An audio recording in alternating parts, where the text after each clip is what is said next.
MVP, All-Pro quarterback, host of Boomer and Gio. Welcome back to the show, Boomer Esiason, and we can listen to you 6 to 10 a.m. Eastern. God, that's a long time, Boomer, to be on the airwaves. CBS Sports Network, WFAN in New York. Did you guys talk about last night today? Oh, yes, we did. And we were very impressed with Patrick Mahomes. If you watch those highlights that you showed, I think he's back right where he belongs. And I think the Chiefs are going to be just fine. You know, it's amazing what happens when he gets a couple wide receivers back. And all of a sudden, he looks like the Patrick Mahomes of old. So to me, they are back. They are better than ever. And he's better than ever. And they're going to be a force to be reckoned with the rest of the way here. What do you mean he's better than ever? You know what? You see some of these throws last night. He's pirouetting in the pocket. I mean, how many quarterbacks do this? I know that you're a big Baker fan. I'm a big Baker fan. You know, he's a maniac on the field.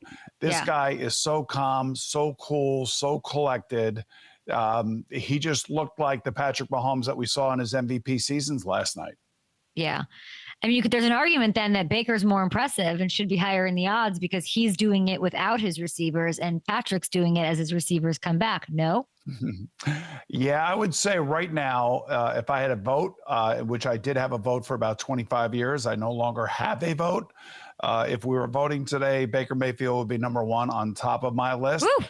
Jared Goff is having an incredible season. Matthew Stafford is having an incredible season, and so is Daniel Jones. And, of course, how could we forget Josh Allen? So, I mean, this is going to be probably one of the closest races, but usually, if you remember, I want to say about 4 or 5 years ago, Russell Wilson said, I've never been an MVP. I never got any votes for an MVP. And he said that about week 6 of that season. And then he fell off the rest of the season. So there's a lot of football left to go. A lot of guys are playing great football at the quarterback position. And unfortunately for those teams that do not have that kind of quarterback, their seasons are reflecting that. Okay, you win MVP like you, Boomer. You should have a vote. What's going on? You know, once I retired from CBS, I decided, you know, the AP ballot, I didn't think it was fair that I would have a vote. I think it should go to guys that are on TV, that are covering the league, like an Adam Shine, Matt Ryan, those guys, Nate Burleson, Coach Cowher. I think they all have votes. But once I decided no longer with the NFL today, you know, I didn't mind giving up my vote. That was one less thing I had to worry about. But you're still giving the analysis on the radio, which we love to hear, and on the Up and Adam show, which we love. The Lions, let's talk about this. So they get a trick play called back, a legal motion, I believe. It was early last night, originally a touchdown. The refs go back, they take it off the board. What did you think of this call? You know, I don't like, there were a couple bad calls that I thought yesterday, and this was one of them. I love this play. I don't know what the illegal motion is. I'm not sure where it comes from. I don't see if he has his hands under center, he can't move. But as long as he doesn't have his hands under center, he's allowed to move Jared Goff, the quarterback. I thought this was a great play, a great play design. And you're doing it in the Kansas City Chief house where they normally do it to the team that they're playing against. So that was ballsy, if you ask me, by Dan Campbell and their offense. But quite frankly, there were a couple games yesterday that I really do question some of the calls that had happened. And that's what the radio is for. Benny from Ho-Hocus, as we used to say on Good Morning Football, calling in to give his take. I think this is the most fun NFL season, and I probably say this every year, but like, it's all so close. It's really up for grabs, which makes it incredible and really compelling for even just a casual fan. Even like I was talking to people here in London that were here for Jets Broncos, you know, may God be with them this morning.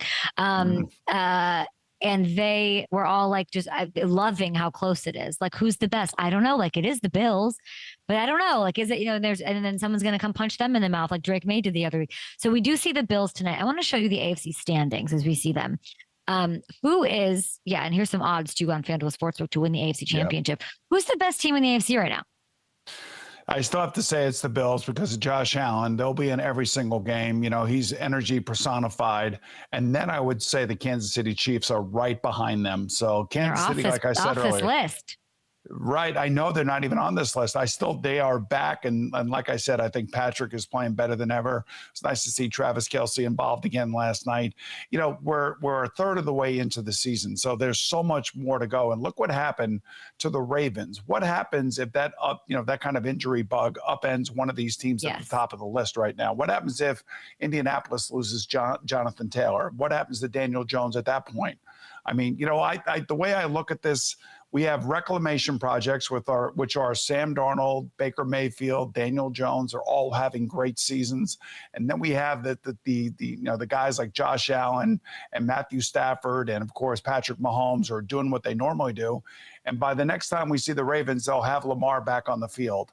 And will this be the start of one of the great comebacks in the middle of an NFL season? It could be. That's how important and how great of a quarterback he is and what he means to that franchise. Chiefs second best odds to win the AFC at plus 370 if they of course get Rashee Rice back, which are we like overblowing that addition? I feel like it's become this like lazy sort of like, but then they get Rashee Rice back. Like, what does that actually mean? Why is that such a bump? Speed. It means speed. It means just more opportunities for Patrick Mahomes to do great things down the field. Rashee Rice made a huge mistake off the field. I don't want to even think about, all the things that go into that when players come back from suspension, because it seems like we're forgetting why they're suspended. And I don't want to ever forget that. But I do know that when he does come back, he will add an element to that team that now will make them whole at the wide receiver position. And speed kills in this league. We see it all the time. We're starting to see Golden from Green Bay starting to feel more and more comfortable. Yeah, it was great yesterday. So these young receivers, these speed receivers, are a huge part of today's NFL game. And a guy like Patrick Mahomes, he will find ways to get him the ball. Andy Reid will draw up plays to get him the ball. So that just adds to an already very talented room. And it just gives Patrick another speed merchant to throw out on the field with him. A speed merchant. I like that. And he is really good over the middle, right? He gets the ball in his hands. There's those yards after catch yards that I think is going to lift this offense to maybe, I don't even know, like they could definitely fight to be the best offense in the NFL the rest of the way. They really could with how explosive they're looking. Let's get into a team that was not explosive for much of the day yesterday, and those are the Jets. That's your backyard. Oof is right, but let's start here. It was Broncos, London. Everybody's talking about the drive before halftime, right? They let the clock run out when they could have run a play. Garrett Wilson said he didn't know the plan. Boomer, what was the plan? So I think the plan was to keep the game close and go in at halftime thinking that they had the ball coming out in the second half, and they didn't want to risk a turnover and giving any points up. This is what happens when you have a defensive head coach. They think defensive minded as opposed to having an offensive coach. Like if that were Kellen Moore on the sideline or Sean Payton on the sideline, they're going to come up with plays. They're going to throw the ball down the field. And there's nothing worse than a frustrated wide receiver because they will make their feelings known. And Garrett Wilson did that with Aaron Glenn. And the thing that scares me about all of this is that Garrett basically said after the game, I don't know what we're doing. I mean, the offensive coordinator has to tell you what you're doing. Like Tanner Engstrom is a rookie offensive coordinator. Aaron Glenn is a rookie head coach. They have a rookie general manager there. They've been down this road 1,000 different times, and it hasn't looked any different. What I've tried to tell Jet fans here in New York is that Dan Campbell was 4-19-1 after 24 games. That was a year and a half into his time there before they started to turn things around. And that second year, they got to 9-8. I don't know if Aaron Glenn is going to be able to do what they did in Detroit. I don't know if Darren Muji is going to be able to do what they did in Denver. All I can tell you is that that's the thing that I'm hanging my hat on, is that they've come from places where they've rebuilt these franchises, and those franchises are two of the best right now in the NFL. And hopefully that experience is going to pave the way for them, because right now it's about as ugly as you could possibly imagine for the Jet fan and the Jet coaching staff and the Jet organization. It's so true. Back to, I'd like your perspective. I guess maybe I'm simplifying it. Like with that play, though, with the making decisions, you're saying this is a defensive-minded coach. That's not going to be a Sean Payton. Like, why not just throw up the Hail Mary? Because, like, that's what I guess Wilson wants to know. What's the risk? I guess I would ask you, like, what's the risk? Even if you don't want to leave the Broncos time, which, like, that's understandable. I guess, like, just do that. Why not throw up a Hail Mary? Well, okay, that's the problem. So, when you're a head coach, you are responsible for a number of things. One of those things is managing the game. And nobody manages the game better than Sean Payton in today's world, or Andy Reid, or when Bill Belichick was standing on the sideline of the Patriots. Those guys all know how to handle the game. I think Matt LaFleur is great up in Green Bay. He knows how to handle the game. Liam Cohen down in Jacksonville, first-year head coach, handles the game most of the time pretty well. But, these are experiences a lot of these guys have never had. And certainly Aaron Glenn has never had this. He should have somebody in his ear talking to him about game management issues. And right now, it's a really, really bad look for him. It's a really bad look for Darren Muji. And I just don't know how much longer it's going to last. The other thing about this whole situation is that it really sends a bad message about the quarterback. Do you actually believe in the quarterback, or don't you? And Justin Fields has been an erratic quarterback since he came out of Ohio State with the Chicago Bears. Why they gave him $30 million guaranteed when they didn't have to is beyond me. They could have had Mac Jones. They could have had Russell Wilson. They could have had anybody. But they brought him in here, and he has looked lost, except for game one against the Pittsburgh Steelers, where he actually looked reasonably confident. But these last couple games, I mean, he looks like he's lost out on the field, and that's another bad look on the part of the Jets front office. -10 net passing yards. I drank more Guinnesses yesterday during this game than there were yards in the first 10 minutes. It was an insane stat that I thought that I was hearing wrong for most of the time. Are you sort of are you saying, how long can this go? Like this could be like a mid-season change? I don't think it will be a mid-season change. It could, if it doesn't get any better, if they don't win, they got a couple games on their schedule now where they'll be equal with the teams they're playing. They have the Carolina Panthers coming to town next week. I will say this: if they get off to a bad start in that first half, Aaron Glenn's going to have to do something. He's going to have to go to Tyrod Taylor because the fan base is just going to be livid. They are out for blood right now. And if our radio shows any indication, it's about as ugly as it was when I was here back in 1996, or 95, I should say, which was brutal. We won 3 games that year. The next year, they won 1 game when I left. And I was thinking to myself, man, I must have been a great football player because somehow I won 3 games with that mess. Today's the day that I'd like to be a producer on your show. I'd like to be the person sifting through those calls.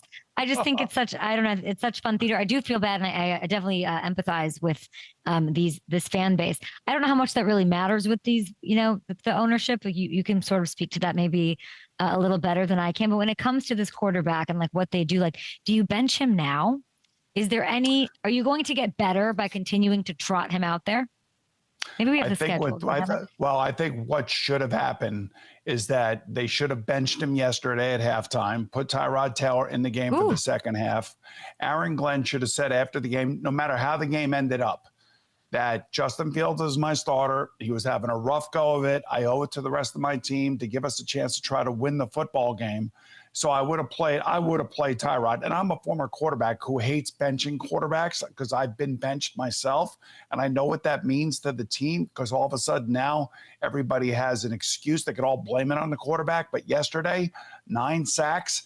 8 of those 9 sacks were because he was holding on to the ball. And here's a stat for you. Out of all the quarterbacks in the NFL that have played in an NFL game this season, nobody has more time to throw than Justin Fields, just over 3 seconds. So in this game and in this day and age, the ball has got to be out 2.5 or less seconds, unless, of course, you're making a secondary play. That is a rough statistic. Yes, it is. I do not know that that's rough. I was thinking let's Bryce Young him. It helped. It was a reset. You can't say it wasn't. Sometimes it can be helpful. Sometimes we have proof that it is. So I guess that's what, but then the schedule is very favorable. You're right. They are playing teams that they can box with. They could, but you remember, Carolina had, Andy Dalton. So when you think of Andy Dalton taking stepping in for Bryce Young and giving him a breather, great. That's exactly what Tyrod Taylor should be for the Jets. If you see that he's having problems, you think he mentally locked up yesterday for some reason. I don't know why. Only they know why. But that was when Aaron Glenn, if they were going to win a game, it would have been yesterday had he changed the quarterback. Well, see, I don't know why they didn't, but I also think the best points you have is, and this is like nothing against Tanner, but given everything that you're saying, even not having an Andy Dalton there, it would have been nice to have an experienced OC in the building. It might have really changed what's going on here. Great point. Yep. Yeah, it is. I mean, that's the other thing. Tanner, I don't know him personally. He comes from a nice long lineage of really good coaches, especially offensive coaches. He may be a little bit young, maybe be a little bit in over his head. And I think if the head coach is in over his head and he's not managing the game right and communicating to his offensive coordinator what he wants, then there you have communication problems in between the coaching staff, which is not good either. And I think that's part of the frustration of Garrett Wilson, who's been here way too long. He's way too good, and there's way too much losing going on. So he is obviously frustrated. And if he's frustrated, that means the other veterans on this team are extremely frustrated as well. Yes.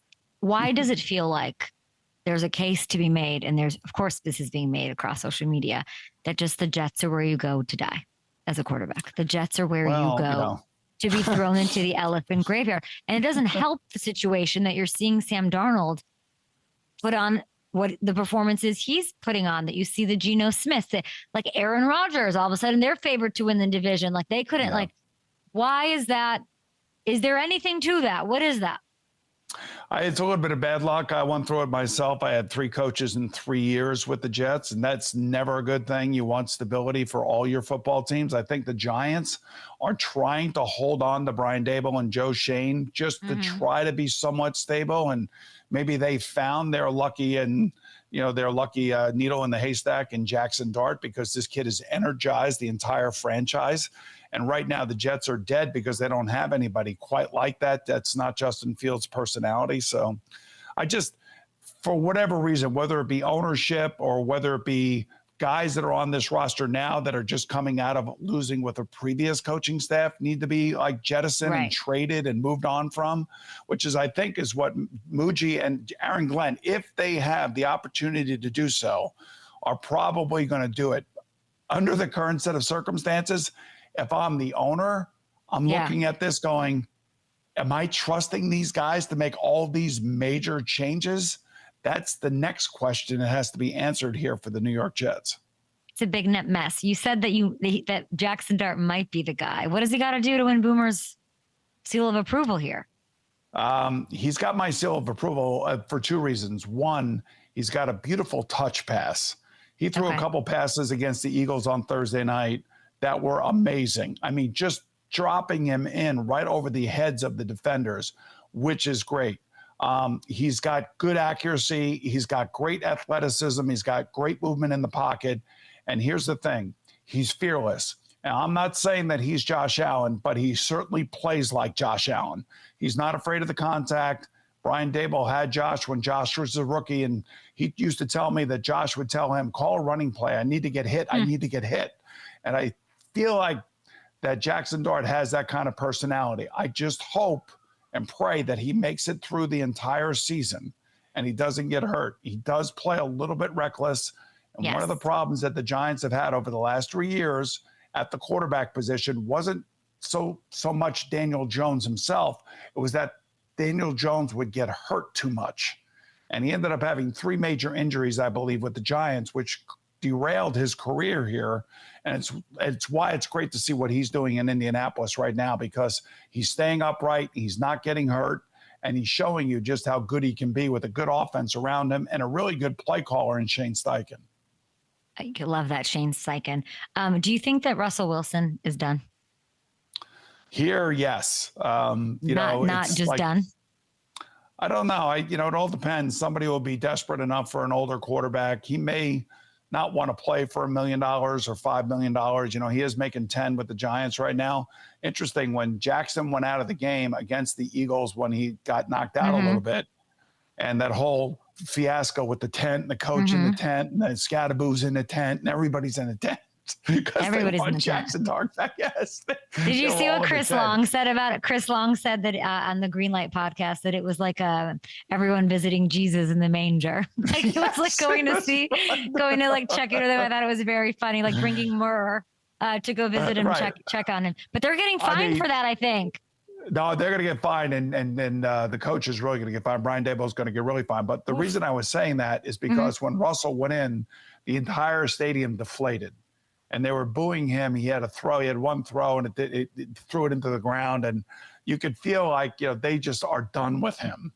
And it's unfortunate, but that's the reality of this business. I've been one of those guys too. I knew when the Jets were done with me. You just know in the building. Ugh. So, the question will be, will they try to trade him to maybe one of these teams that desperately might need a quarterback to see if they can make a run for the playoffs? I don't know. I guess the Bengals and the Giants were talking about Jameis Winston going to the Bengals, and then the Giants basically backed out. That would have been awesome. I tweeted just a picture of Jameis with a phone. Yes. That was the first half, though. Flacco did come back in second half. I was like, okay, maybe we can work with this second half Flacco. You're talking about trades, though. I don't even want to talk about Flacco. You're going to hate this question. You're going to hate this question. Okay. Should the Bengals trade Trey? I don't know. Well, right now he's got a back injury, so I don't know even if he's tradable. I don't know how serious this injury was yesterday, but maybe they want to make sure it's not serious. They took him out, I don't know. Yeah. I think the Bengals are trying to stay relevant, and that's why they traded for Joe Flacco, maybe to pacify some of the fan base that has been extremely critical of Jake Browning and the team itself. I personally, November 4th is the trade deadline, so they got a couple weeks yet. Let's say he's healthy. Should they trade him? If he's healthy, I would trade him if you could get some quality draft picks back, because that's how they're going to have to rebuild their team. They got the offense. They've got to make some key acquisitions in the draft on defense to go along with Shamar Stewart and to see if they can rebuild that defense.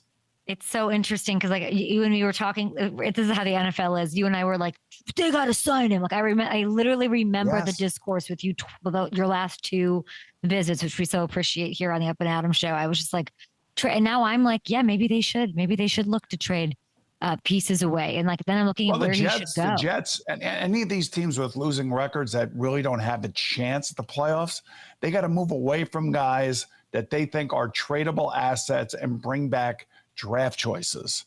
All these teams, the Lions, the Broncos, all these teams come out of the doldrums when they make key trades now for Jared Goff, of course, or a key draft like, Bo Nix. And that's what you need. You need draft assets. You need to get younger. You need to get faster. And you certainly need to get cheaper. Maybe we wait a week, though, on the Trey. But we're going to get to, because they're not quite the Jets, right? We're hanging on. We did bring in Flacco. We did yes. Maybe we wait one more week. But then I'm saying he should reunite with Lou, with the Colts. That's what's so fun and so interesting, because you have these who's winning the AFC? The Colts. You make a move like that. That's and by the way, it is a 1-year deal. You got to figure out his contract after that. So these, there's a lot of people saying he should go to the Niners to fill in that Bosa hole. That's cute. I like it too. But then you've got Trey Hendrickson. Now he was a Saint. That's a Sean Payton guy. You think he can't move it around to try to? That is the kind of piece that can swing things in the AFC. I would love to see him go to the Colts, and they've got the stomach for it. They've got the money. I'm thinking you should be a general manager. You make a lot of good points. You have a lot of good ideas. The question is, what would you give up for him? Yes. All right. So what would you give up for him? Oh gosh, that part, that math, I don't know. I just like to make the cute connections. I never, I like to date. I don't like to get married. Boomer, I don't know. I don't know the other part of that deal. I need to get your opinion on the Dolphins. This I don't know what to do with. They're 1-5. They lose. Here's to let's take a listen. We have guys showing up to player-only meetings late, guys not showing up to player-only meetings. There's a lot that goes into that. Do we have to make this mandatory? Do we not have to make this mandatory? So it's a lot of things of that nature that we got to get cleaned up, and it starts with the little things like that. What did this tell you? Well, I think the trade of Jalen Ramsey told us a lot at the beginning of the season that, he was late for meetings, missing meetings. And that tells me that the coach does not have a handle on the team. Mike McDaniel is a great story. He's a fun story. He's a unique, individual for sure. He's extremely bright, sometimes too bright for his own good. It sounds to me like there were a number of players down there that are basically run roughshod over him as a coach. And, that's what I take from stuff like that. Now, he's talking about players-only meetings. He's not talking about coaches-led meetings. So there may be players that don't like Tua, if they're showing up late to his meetings that he's calling. And I don't know who that would be, wide receivers, linemen. I can't imagine linemen not being a part of something. Maybe it's the leadership council on that team, the group of captains. Maybe that's what he's talking about. But the problem is when you lose and you start talking like that, it sounds like you're pointing the finger at everybody else. And I always try to say that, when you're pointing at somebody, just remember your other three fingers are pointing back at you. And you got to remember, it's all about you as the quarterback, and you got to be above all of this nonsense and never waver in the public domain. And unfortunately for Tua, that looked like he was wavering to me, which means that he's probably lost some respect to the players on his team. I want to ask you about tonight's Monday night doubleheader. Bills favored by 3.5 points. Let's put a wrap on week 6 here. They've got a 3.5 point favor over the Falcons. It's in Atlanta. Who wins this one and why? All right, so I picked Atlanta in a mild upset here. And the reason I do is because, Atlanta's got to show up. Jeff Ulbricht's got that defense at the top of the charts in the NFL. They're one of the faster defenses in football. I don't think the Bills got bullied by the Patriots. And you got to deal with Bijan Robinson tonight. And I am a Michael Penix fan. I was a huge fan of him coming out of Washington with Roma Dunze. They were great. They were great to watch together. He had a much better game this week, or last week, last time out, as opposed to the game that he had in Carolina where he was terrible. So this is their coming out party. They're on national television. Everybody's going to see them. And I want the Atlanta Falcons to be able to show everybody that they can stay in lockstep with the Tampa Bay Buccaneers. So I think that this will be a mild upset. I'm going to go with the Atlanta Falcons. Yeah. I like the term mild upset. FanDuel, if you're listening and you are, you need to do something with that. Mild upsets with Boomer Esiason, which I love. That's absolutely insane, which I love. And then there's the other one. What is the other one? Get Drake London going. Let's go, man. This guy is a stud. The guy is a stud. We love Bijan. I don't like that you want to keep them. I don't like that you want to keep them neck and neck with Baker. Come on. I think they're going to the Super Bowl. Tell me what's stopping them. You think the Bucs are going? I think they're going to get the 1 seed. Yeah, I think they got it. Yeah, the Packers may have something to say about that. I haven't brought up the Packers. This is the third time you have brought up the Packers in this interview. I adore the Packers. I'm not sold on them right now. They aren't taking control of any games. I don't like that. Yeah. I thought yesterday should have been a bigger blowout, but they won. I'm a little bit disappointed in their defense, although they're dealing with some injuries too. Micah had that initial impact on that team, especially against Detroit week 1, which was a huge win for the Packers, and everybody was ready to say they were going to the Super Bowl. I actually had the Packers and Bills going to the Super Bowl at the beginning of the year. I still think they'll be in the mix. They're both still playoff teams, and we still have a long way to go. But I do think that, the Lions are better than I thought they were going to be, although they are going through injuries. Lions Bucks next week.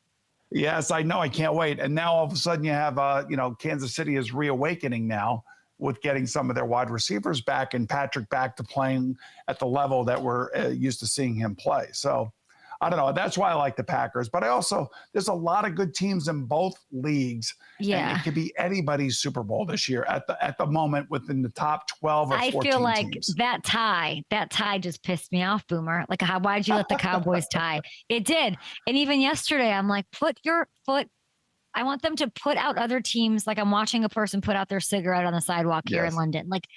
Get rid of these teams. You are better than them. And I haven't seen that. And even the Browns. That Browns game, I was like, what are we doing? I need to see a cigarette squashing game out of the Packers, if that makes sense. Even the Commanders game, they dominate, but that got a little weird at the end.